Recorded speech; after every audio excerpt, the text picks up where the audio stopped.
माझी तुम्हा सर्वांना हात जोडून विनंती आहे की आपण आपल्या मनावरती आवर घाला. आजकालचे तरुण तरुण या मनाच्या आहारी जाऊन वेगवेगळे व्यसन करतात, व्यसनाच्या आहारी जातात. आजकाल व्यसन करणं ही फॅशन झालेली आहे.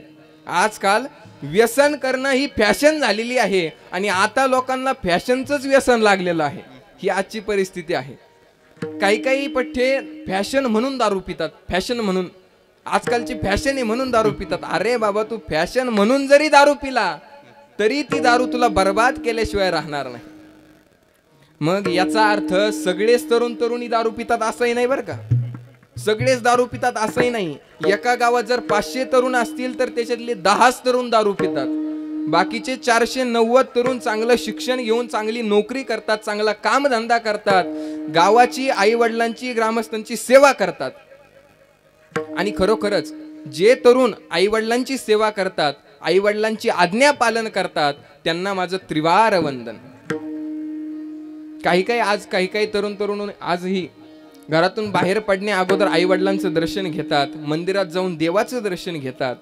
आणि जे आई वडिलांचं दर्शन घेतात, देवाचं दर्शन घेतात, त्यांनाच काही बहादर, काही पठ्ठे चिडवतात की खूप जुन्या विचाराचा आहे हा. जे आई वडिलांची सेवा करतात, आई वडिलांची आज्ञा पालन करतात, देवाचं दर्शन घेतात, त्यांना काही बहादर म्हणतात की अंधश्रद्धा जोपासणारा आहे हा. आता आई वडिलांची सेवा करणं, देवाचं दर्शन घेणं ही अंधश्रद्धा आहे का? अहो, आई बापाच्या कंबरड्यात लाथा घालणाऱ्यांनी स्वराज्य मिळवलेलं नाही.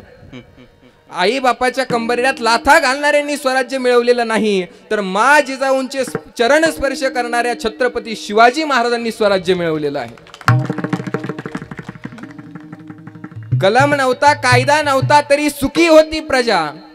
कलम नव्हता, कायदा नव्हता, तरी सुखी होती प्रजा. कारण सिंहासनावरती होता माझा शिवाजी राजा, माझा शिवाजी राजा.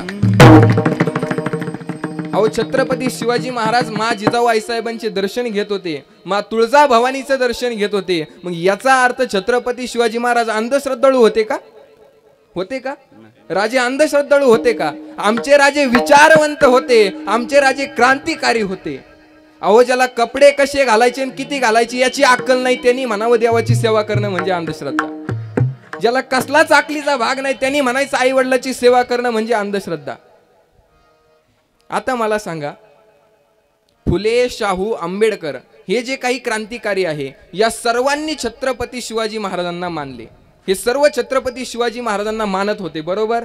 एकच राजा इथे जन्मला शिवनेरी किल्ल्यावर, एकच राजा इथे जन्मला शिवनेरी किल्ल्यावर. माझ्या राजाचं, माझ्या देवाचं, माझ्या राजाचं नाव गाजतंय गड किल्ल्याच्या दगडावर. माझ्या राजाचं नाव गाजतंय गड किल्ल्याच्या दगडावर. एकच राजा इथे जन्मला शिवनेरी किल्ल्यावर, एकच राजा इथे जन्मला शिवनेरी किल्ल्यावर. माझ्या राजाचं नाव गाजतंय किल्ल्याच्या दगडावर. माझ्या राजाचं नाव गाजतंय गड किल्ल्याच्या दगडावर. माझ्या राजाचं नाव गाजतंय गड किल्ल्याच्या दगडावर. पहा, फुले, शाहू, आंबेडकर हे सर्व छत्रपती शिवाजी महाराजांना मानत होते, बरोबर? बरोबर. छत्रपती शिवाजी महाराज हे तुकोबारायांना मानत होते, बरोबर? बरोबर. आणि तुकोबाराय हे पांडुरंगाला मानत होते. मग आता पांडुरंग जर दगडाचा देव आहे, पांडुरंगाची भक्ती करणं जर अंधश्रद्धा आहे, तर हे सर्व मानणारे सगळे अंधश्रद्धाळू आहे का? आहे का? नाही. कुणी उठावून म्हणावं देवाची सेवा करणं अंधश्रद्धा, दान धर्म करणं अंधश्रद्धा. आता पहा, जरा लक्ष द्या. मी माझ्या कष्टाने कमवलेल्या पैशातून काही पैसे मंदिराच्या दानपेटीत टाकले. माझ्या कष्टाने मी कमवले, त्याच्यातले माझ्या इच्छेने मी मंदिराच्या दानपेटीत टाकले. याच्यामध्ये कोणाला काही अडचण आहे का? माझ्या इच्छेने मी टाकले, मी कमवले होते, त्याच्यामध्ये काय अंधश्रद्धा आहे? बरं, आता ते मंदिरात दानपेटीत टाकलेल्या पैशातून तरी काय होतं बरं? मंदिरातल्या दानपेटीच्या काही पैशातलं काय होतं? तर त्या पैशाने देवाला नैवेद्य आणला जातो. नैवेद्य आणला जातो म्हणजे नैवेद्य बनवला जातो. नैवेद्य बनवण्यासाठी किराणा लागतो, म्हणजे त्याच पैशातून किराणा दुकानदाराचा व्यवसाय होतो.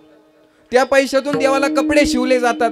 कपडे शिवले जातात म्हणजे कापड विकणाऱ्याचा व्यवसाय होतो, कपडे शिवणाऱ्या शिंप्याचा व्यवसाय होतो. एवढंच नाही, त्या मंदिरामुळं त्या ठिकाणचे जे मूर्ती विकणारे असतील, मूर्तिकार असतील, त्यांना देखील त्या ठिकाणी व्यवसाय मिळतो. त्याचप्रमाणे नारळ विकणारे, प्रसाद विकणारे, फुलं विकणारे यांना देखील त्या मंदिरामुळे रोजगार मिळतो. एवढंच नाही, त्या मंदिरात दानपेटीत टाकलेल्या पैशातून त्या मंदिरामध्ये जे काम करणारे सेवेकरी असतील त्यांचा देखील पगार होतो, त्यांना देखील त्या ठिकाणी रोजगार मिळतो. एवढंच नाही तर त्या मंदिरामुळं त्या ठिकाणी रिक्षा चालक, गाडी चालक, हॉटेल चालक असतील यांना देखील त्या मंदिरामुळे रोजगार मिळतो. त्यांची दुकानं त्या मंदिरामुळे चालतात. मग मला आता सांगा, याच्यामध्ये कुठं तुम्हाला अंधश्रद्धेला स्थान आहे असं वाटतं का? याच्यामध्ये कुठं अंधश्रद्धा आहे असं वाटतं का? तर नाही. सांगण्याचं तात्पर्य हेच की आजकाल कुणी उठायचं आणि म्हणायचं दान धर्म करणं अंधश्रद्धा, देवाची भक्ती करणं म्हणजे अंधश्रद्धा, आई वडिलांची सेवा करणं म्हणजे अंधश्रद्धा. हा, जादूटोना, चमत्कार, बुवाबाजी याला तुम्ही अंधश्रद्धा म्हणा ना. याचा तिरस्कार आमच्या संतांनी देखील केलेला आहे. नेनती काही जादूटोना, नामस्मरणा वाचुनी, याचा तिरस्कार आमच्या संतांनी सुद्धा केलेलाच आहे ना. कुणी उठावं कशालाही, देवाच्या धार्मिक बाबतीतलं काही कार्य असू दे, कुणी उठायचं म्हणायचं अंधश्रद्धा. आज अंधश्रद्धा हा शब्द धार्मिक बाबतीतच का लावला जातो? फक्त धार्मिक बाबतीतच का? बाकीच्या क्षेत्रामध्ये अंधश्रद्धा नाही का? आपलं त्याच्याकडे लक्ष नाही याचा अर्थ असा नाही ना की त्या क्षेत्रामध्ये अंधश्रद्धा नाही. अंधश्रद्धा हा धार्मिक बाबतीतच का शब्द वापरला जातो? आज खरी अंधश्रद्धा काय आहे याच्याकडे कुणीच लक्ष द्यायला तयार नाही. आज खरी अंधश्रद्धा काय आहे? आज खरी अंधश्रद्धा काय आहे मी तुम्हाला सांगतो. अगोदर टाळी वाजून भजन करा. विठ्ठला विठ्ठला.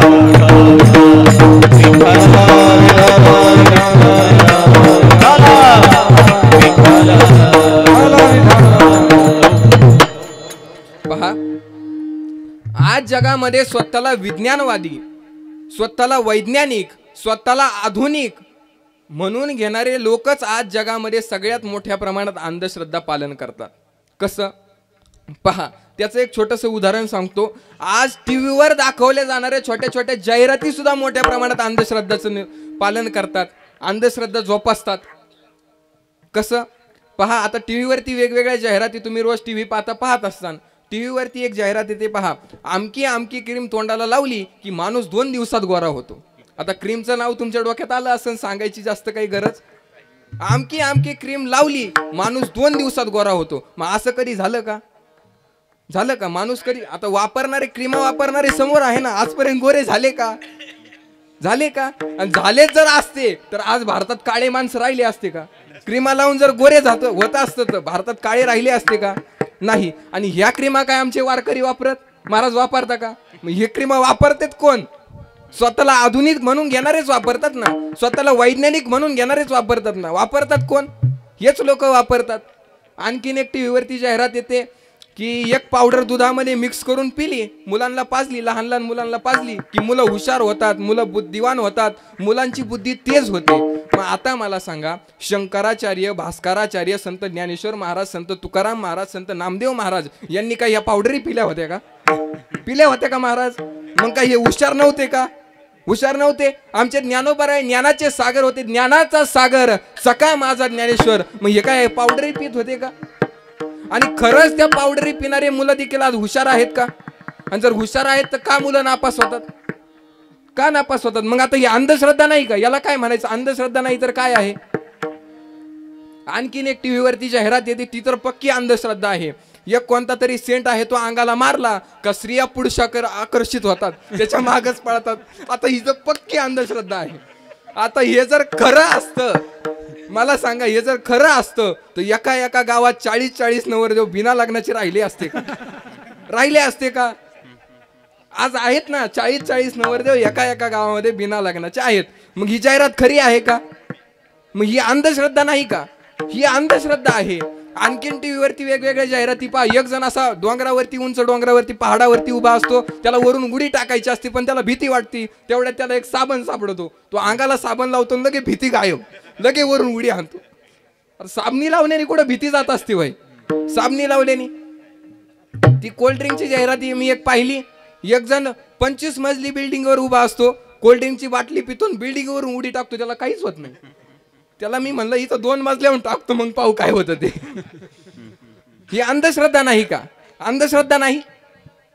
एक जाहिरात आणखीन एक होती, 2 वाट्या फेविकॉलने असे एकमेकाला चिटकवल्या आणि 2 बाजूनी 2 हातीने ओढायला सांगितल्या तरी त्या वाट्या निघल्या नाही. मग आता ही अंधश्रद्धा नाही? अंधश्रद्धा नाही का? आणि चालले धार्मिक गोष्टीला नाव ठेवायला. ते आपली एक जुनी म्हण आहे ना, नाव ठेवी लोकाला तर पुढचं नका म्हणायला. विठाला विठाला